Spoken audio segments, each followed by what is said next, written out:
Kali ini kebalik ya. Oh, ini kebalik. Di sana udah demam, kita cuman ya bersin-bersin. Tahan itu market share-nya masih nambah, makan ini yang mati-mati itu. Oke, jadi buka aja. Buka aja nggak apa-apa Pak, ini.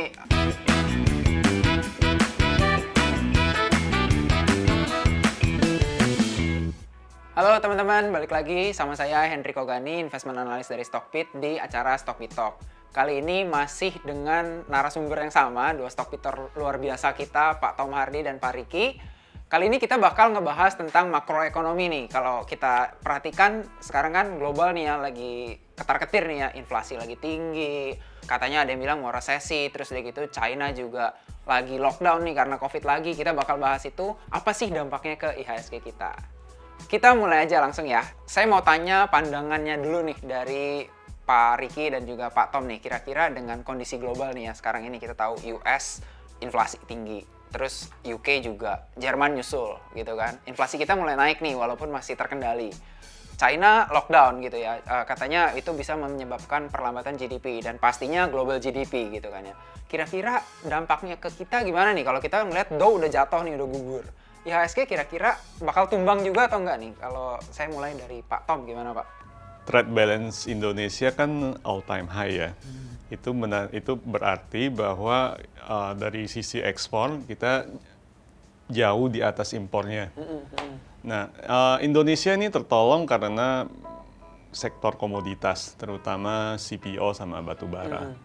Jadi saya kalau melihat di IHSG, di samping kita melihat dari sisi QE-nya Amerika, seharusnya dananya malah inflow ke IHSG gitu. Jadi efeknya malah positif. Harusnya positif ke kita karena QE-nya lebih tadi itu ya Pak ya? Betul, dan kita emerging market gitu. Oke. So IHSG masih oke nih ya Pak ya, kalau melihat kondisi gini ya Pak ya? Betul, masih oke. Oke, kalau Pak Riki gimana Pak? Iya, saya melihat gini, Indonesia kita punya indeks itu masih jadi salah satu yang terbaik. Kalau kita lihat belakangan ya, saat yang lain tumbang luar biasa, kita kemarin hanya tumbang 10% dari high. Itu pun sudah kembali lagi. Kenapa sih? Jadi kelihatannya ada memang inflow dana besar ke Indonesia. Kenapa? Jadi perang Rusia ini itu membuat beberapa dana asing itu menarik uangnya dari sana. Dicarilah yang kira-kira mirip nih sama Rusia secara demografi ya. Jadi penduduknya penduduknya banyak. Jadi kalau kita ngomong ke sana ya karena itu sebenarnya Mas. Jadi kalau saya bilang IHSG masih positif apa enggak, so far masih oke dibanding yang lain gitu loh. Masih bertahan dan itu saya bilang luar biasa sih kondisi IHSG ya. Saya juga ngeliatnya nih kok strong banget gitu loh. Dan itu strong itu dominasi memang saham-saham komoditas kan kebanyakan gitu kan. Belakangan yang lagi booming kan itu gitu kan. Jadi kalau saya dibilang masih positif, saya masih positif sih. Ya, biasanya kalau yang di sana bersin, kita di sini udah demam ya. Demam. Kali ini kebalik ya. Oh, ini kebalik. Di sana udah demam, kita cuman ya bersin-bersin, malah udah ini ya, balik lagi. Di negara DM itu apa? DM develop market itu kan. Itu sekarang kan lagi kondisi semua lagi batuk, lagi bersin semua gitu kan dengan kondisi inflasi yang tinggi gitu kan. Ya jadi emerging itu kebagian lemparan uang ke sana gitu loh. Karena kenapa? Uang di sana inflasinya tinggi gitu kan. Udah gitu yieldnya rendah gitu kan. Yield itunya kan negatif yield semua. Akhirnya mereka lari nih semua nih. Kemana nih yang masih positif?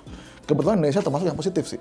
Jadi antara rate-nya sama inflasinya masih positif gitu loh. Makanya udah di support oleh dana dari yang outflow dari Rusia gitu kan, ditambah lagi memang Indonesia masih menawarkan yang yield yang positif gitu loh. Oke. So secara fundamental bagus, jadi stock marketnya juga masih atraktif gitu ya Pak ya? Masih atraktif. Oke, nah menarik nih teman-teman beritanya nih, jangan sampai kita ketinggalan nih. Kita tanya nih ya, kira-kira mereka tuh kalau dapat berita-berita ini, info-info ini, analisanya beritanya dari mana sih? Kalau Pak Tom dapat berita dari mana Pak?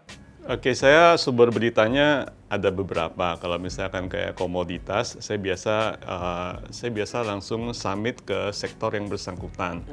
Nah, kalau misalkan buat kayak saham di Indonesia, saya biasa mendapat informasi di Stockbit. Karena komunitas saham paling besar kan, informasinya banyak. Jadi tergantung apa informasi yang pengen saya dapatkan. Oke, salah satunya dari Stockbit ya Pak ya? Betul, Stockbit betul. Snip, Stockbit baca Snip, dong, iya Pak ya? bagus tuh. Oke. Langsung keluar update-annya ya. Oke, mantap. Kalau Pak Riki gimana Pak? Mulai analisa dari berita apa? Saya untuk di luar saya memang saya kan lebih lihat ke global gitu ya. Jadi saya lebih banyak pakai media-media global di dunia keuangan gitu ya. Plus juga saya biasanya mengambil beberapa berita dari company-company besar yang berpengaruh di sebuah sektor gitu ya. Jadi saya coba ambil semua itu, saya analisa, saya sambungkan dot-dotnya kemana. Nah dari situ saya ambil sebuah kesimpulan sebagai analisa gitu loh. Itu udah global. Untuk di lokal, memang Stockbit saya pakai untuk memang nyari berita sih ya. Karena saya malas tuh buka satu berita gitu kan. Jadi mendingan ya udah satu tempat saya bisa baca semua berita gitu kan. Termasuk juga Stockbit Snip gitu ya. Jadi satu bahan berita yang memang sudah dirangkum gitu kan di situ semua gitu ya. Jadi memang membantu sekali sih itu loh. Oke, nah itu dia teman-teman nih, cara melakukan analisa nih dari global, terus juga dari domestiknya gimana. Nah, buat teman-teman yang mau ngikutin juga nih ya untuk berita-berita yang dikeluarin sama Stockbit, teman-teman bisa subscribe dan nantinya teman-teman pasti dapat Stockbit Snips yang dikeluarin sama tim Stockbit setiap harinya. Oke, kita lanjut lagi ya ke pertanyaan selanjutnya. Nah, dengan kondisi yang seperti ini Pak, apakah investasi saham itu tetap menarik gitu ya? Kalau kita ngelihat nih keadaannya yang tadi US gitu ya, mulai turun, terus juga di Eropa itu stock marketnya turun. Sebenarnya apakah investasi saham secara secara general ya, itu masih menarik nggak sih? Karena dengan ya kan kalau ekonomi turun biasanya resesi saham turun semuanya gitu kan ya. Apakah investasi saham tuh masih menarik secara general? Dari Pak Riki dulu Pak. Gimana? Oh iya. Ya, sekarang di dunia ini semua dihadapkan pilihan mau investasi di mana. Karena kalau lihat dari kondisi sekarang adalah kita naruh di bank misalkan gitu ya. Nggak dapat apa-apa. Inflasinya tinggi. Iya. Naruh di bond, ya juga sama. Oke, betul. Semua, jadi kita investasi bukannya dapat uang malah kehilangan uang gitu kan. Jadi kalau saya bilang apakah saham masih menarik, justru sekarang saham adalah yang paling menarik Mas. Dengan asumsi bahwa kita memilih saham yang mempunyai dividen yield yang tinggi. Jadi dari sana bisa kita mengcounter inflasi yang ada gitu kan. Contoh misalkan sekarang inflasi 3%, 4%. Kalau ada saham yang bisa menawarkan yield 8%, kan itu kan good opportunity gitu kan. Dari yieldnya sudah bisa menutup dari inflasi tersebut gitu kan, belum dari capital gain ya kan. Dan kalau kita lihat bahwa yang kita pikirkan kan sama semua Mas. Big Fund juga begitu kan. Ini uangnya mau taruh mana nih? Ini uang kan gede banget ya Mas. Mau taruh mana nih gitu kan? Ini nggak bisa diam nih Mas. Harus bergerak gitu kan. Mereka harus ditaruh kemana gitu kan. Jadi kalau dibilang saham tempat yang baik, saya masih bilang saham yang paling baik sekarangnya.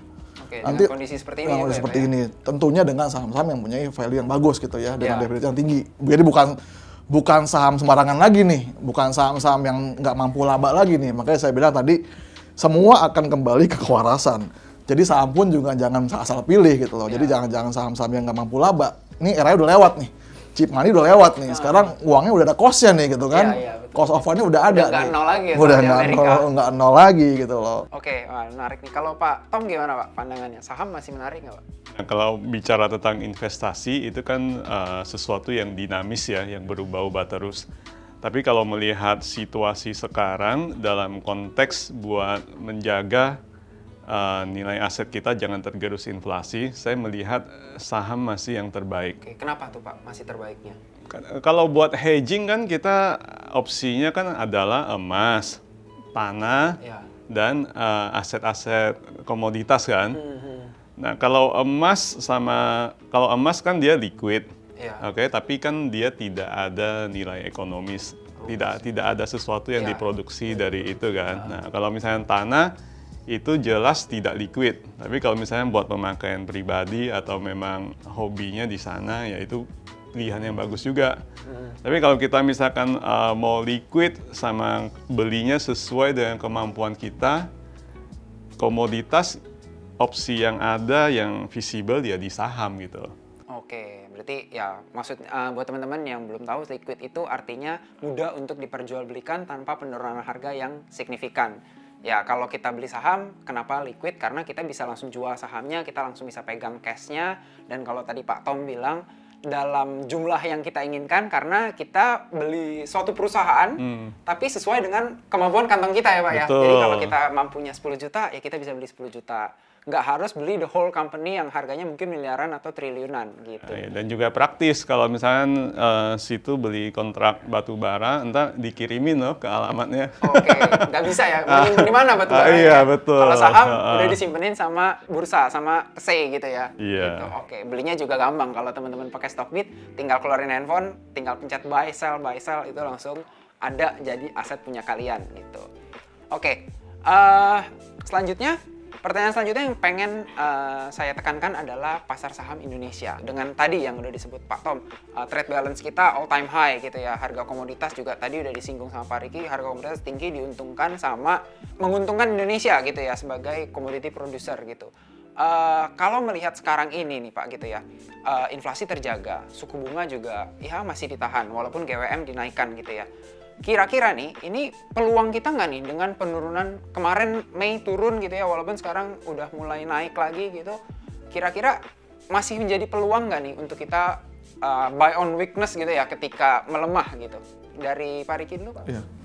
Ya, tadi saya bilang seperti yang kita pertama bilang bahwa kalaupun saya nanti suruh beli, saya nggak beli sekarang. Tapi memang saya sudah menyiapkan beberapa pilihan saham yang memang udah saya mau beli gitu ya.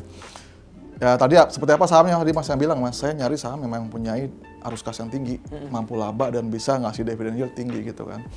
Apa sih sahamnya gitu loh Mas? Ya nggak jauh-jauh dari komoditas Mas sekarang ini kan. Hanya mereka yang masih bisa menawarkan yield yang tinggi gitu loh Mas. Nah untuk belinya kapan? Yang jelas saya sudah persiapkan nanti kalau memang waktu saya beli Mas. Saya nggak akan pernah beli ngejar harga atau lagi naik kayak sekarang gitu kan yang comeback gitu ya. Saya kemarin waktu pas penurunan 10 Mei itu Mas, saya sempat masuk beberapa tapi nggak begitu besar lah. Saya memang waktu itu mau nambah porsi di kapal saya, makanya itu saya bilang saya masukin uang keluar, saya beli saham perkapalan waktu itu. Ya mulai nyicil, mulai nambahin lah Mas dikit-dikit lagi gitu loh. Di sana yieldnya gede loh Mas, jangan salah loh. Perkapalan tuh yieldnya gede di sana, nggak kayak di sini gitu loh. Jadi kalau dibilang kayak ITMG sekarang di sini ya itulah mirip-mirip gitu loh Mas. Mirip dengan komoditasnya. Komoditasnya, betul. Oke, beda sama yang di sini. Kalau di sini karena harganya spot ya Pak ya? Harganya kontrak ya? Kontrak. Kalau di sana spot langsung Spot oriented. harga internasional gitu. Yes. Oke. Kalau Pak Tom gimana Pak? Kalau dibicara IHSG ya, kalau komoditas mungkin udah pada bosen ya. Nah, komoditas ini kan volatilitasnya cukup tinggi. Nah, di samping komoditas, saya melihat ada juga sektor-sektor yang akan diuntungkan gitu loh dari perubahan besar ini. Karena kita tahu bahwa tarif impor, tarif logistik kan semua naik. Kalau kita cermat, itu akan ada beberapa perusahaan yang mengambil keuntungan dari sini gitu. Contohnya Pak, ini pertanyaan selanjutnya nih Pak sekalian. Sektornya nih Pak, kira-kira apa aja nih yang bisa mengambil keuntungan dengan kondisi saat ini? Sektor konsumsi bagus. Kalau buat yang suka riset dan mengerjakan PR, bisa dimulai dengan cek emiten apa yang penjualannya masih bisa bertahan. Oke. Itu artinya SDM-nya bagus. Walaupun konsumer kita tahu banyak pakai komoditas kayak CPO gitu misalnya. Betul, atau oil betul. buat ininya mereka ya, kemasannya ya. Betul. Masih oke Pak? Justru di saat-saat sulit ini kita baru kelihatan mana yang benar-benar champion, mana atau yang mediocre ya. Oke. Nah, jadi kalau teman-teman mencermati di ubek-ubek itu akan kelihatan kok beberapa emiten yang super gitu loh. Yang orang lain lagi susah dia malah kayaknya ngegas sendiri gitu. Oke, jarang nih perusahaan yang orang-orang lagi down dia ngegas sendiri jarang nih. Iya.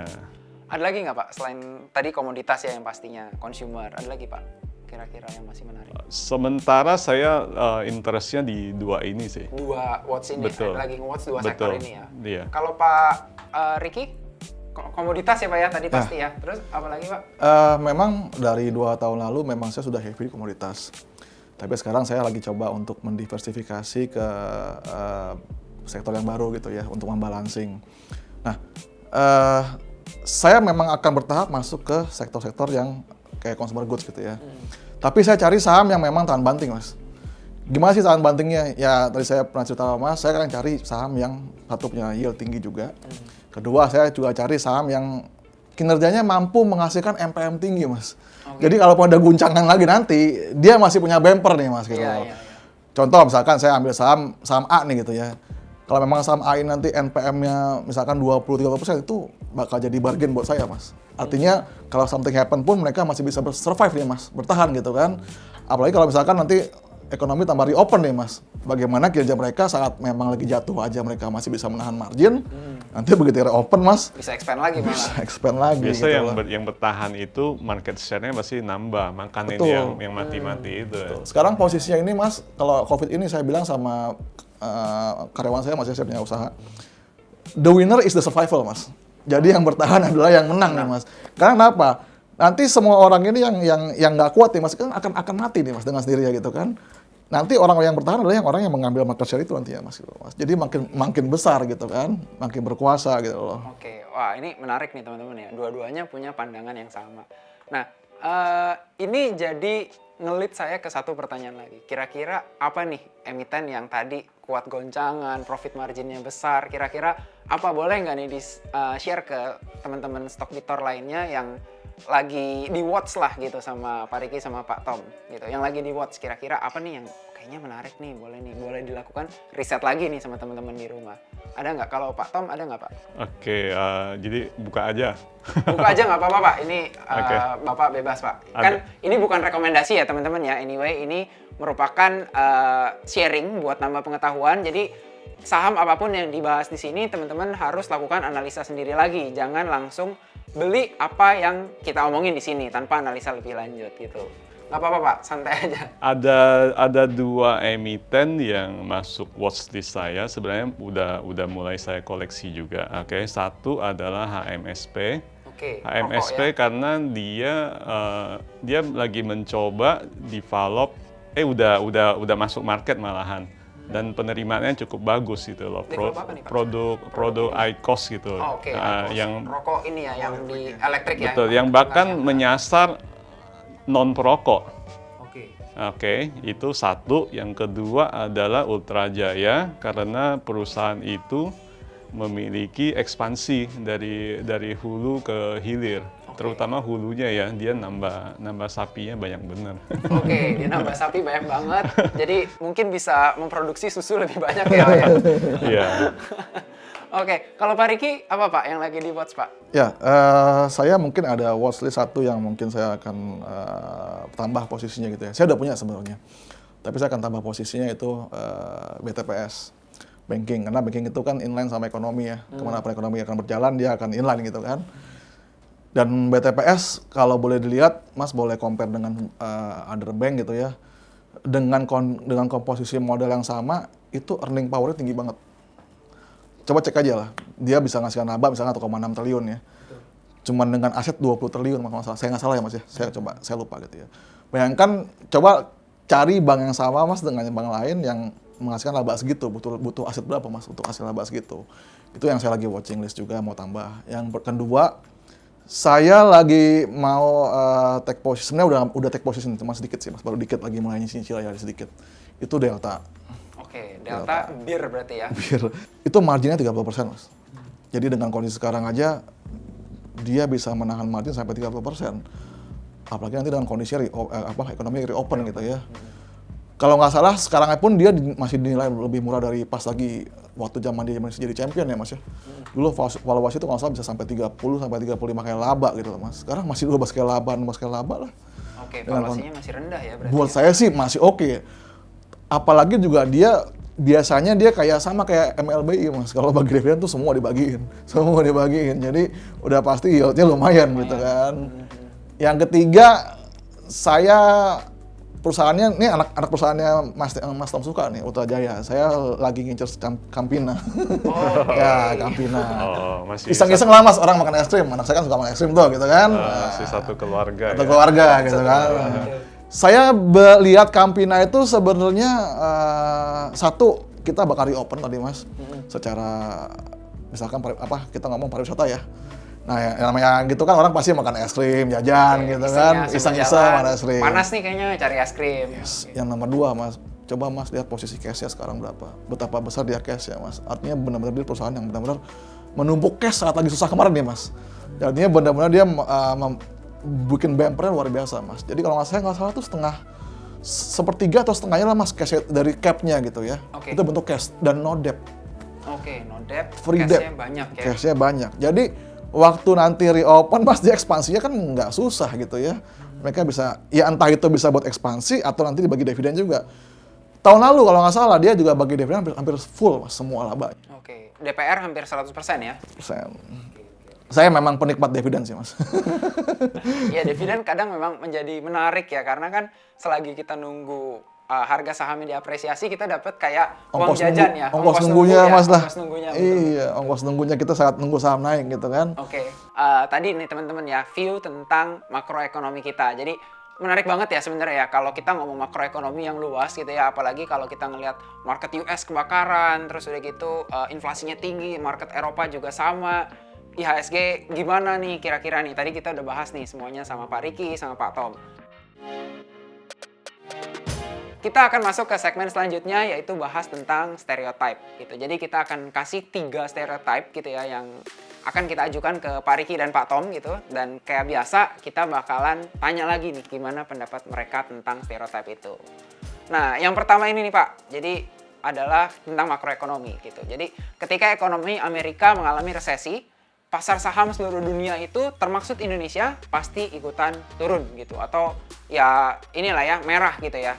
Menurut Pak Riki gimana Pak? Itu bener atau enggak sih Pak? Market turun, udah pasti turun Mas. Sudah pasti turun. Dow itu akan mempengaruhi semua ya. Karena memang Amerika kan penguasa ekonomi dunia ya. Jadi dan kalau Amerika jelek ekonominya ya pasti pengaruh ke Eropa lah, pasti pengaruh ke mana-mana Asia lah. Itu kan semua koneksi gitu ya. Saya bilang sih itu ya iya bener, turun. Pasti ikut turun. Tapi mana yang lebih besar aja? Mana yang lebih besar aja, mana yang lebih kuat aja Mas, gitu loh posisinya. Oke, itu dia teman-teman. Kalau Pak Tom gimana Pak? Saya melihatnya itu lebih ke efek psikologi yang temporary ya. Jadi orang melihat bahwa wah ini daripada yang lain jual, udah saya jual duluan gitu. Ya. Nah, kalau dari saya melihatnya mudah. Apakah ini sesuatu yang saya memiliki kelebihan? Bukan, karena saya bukan market maker. Oke. Jadi saya cuma bagian dari ini aja kan. Ini permainan. Iya, bagian dari permainan. Jadi saya di posisi yang reaktif aja. Bukan seseorang yang bisa make a call gitu kan. Iya. Jadi atas dasar itu ya saya memilih untuk nggak pusingin gitu loh. Toh saya juga nggak bisa ngapa-ngapain gitu. Jadi lebih baik fokus di hal-hal yang bisa kita kontrol. Oke, pergerakan market itu totally out of our control Tapi gitu. pergerakan portofolio bisa dikontrol. Bisa dikontrol. Betul. Market nggak bisa dikontrol, tapi Iya. portofolio bisa dikontrol ya. Betul. Jadi kita jangan fokus juga pada Dow merah, kita merah. Tapi kita lebih fokus pada bagaimana mencari saham yang masih bisa bertahan saat merah itu gitu loh Mas. Kalaupun misalkan dia naik itu bonus, kalaupun turun ya kita nggak begitu jauh lah karena memang kinerjanya bagus gitu ya. Soalnya ada beberapa kali memang kita anomali ya Mas ya. Sometimes kita lihat market merah kita punya portofolio naik. Malah iya, belakangan malah saya punya portofolio di luar itu malah all time high malah. Jadi iya, isi-isinya jadi karena anomali sama market gitu loh Mas. Jadi kebetulan jadi makanya saya bilang kita nggak usah melihat fokus pada marketnya sih gitu loh. Jangan fokus sama indeksnya karena kita bukan beli indeks ya. Tapi kita beli saham-sahamnya yang ada di indeks yang mungkin korelasinya beda sama indeksnya gitu. Betul. Nah sekarang indeksnya aja juga bisa ngegocek kan. Malam ditinggal tidur masih plus, bangun tahu-tahu udah merah ya. Negatif. Kadang juga malamnya Iya, digocek iya, turun, kalau bolak-balik kita jual ya. tahu-tahu bangun udah hijau ya. Betul, iya. Iya, betul. Memang jangan terlalu fokus teman-teman sama market karena komposisi portofolio kita itu bisa aja berbeda dengan pergerakan indeks gitu dan bukan mustahil gitu ya. Kalau seandainya marketnya turun, portofolio kita masih naik kayak portofolionya Pak Riki nih yang di luar ternyata Dow Jones-nya turun, portofolionya all time high. Nah itu dia teman-teman akhir dari diskusi kita tentang makroekonomi dan tadi kita juga udah bahas tentang stereotype yang ada di market gitu ya sama Pak Riki dan Pak Tom. Sampai sini dulu teman-teman, thank you Pak Riki sama Pak Tom yang udah join juga di StockPitalk kali ini. Kita ketemu lagi di episode selanjutnya. See you teman-teman.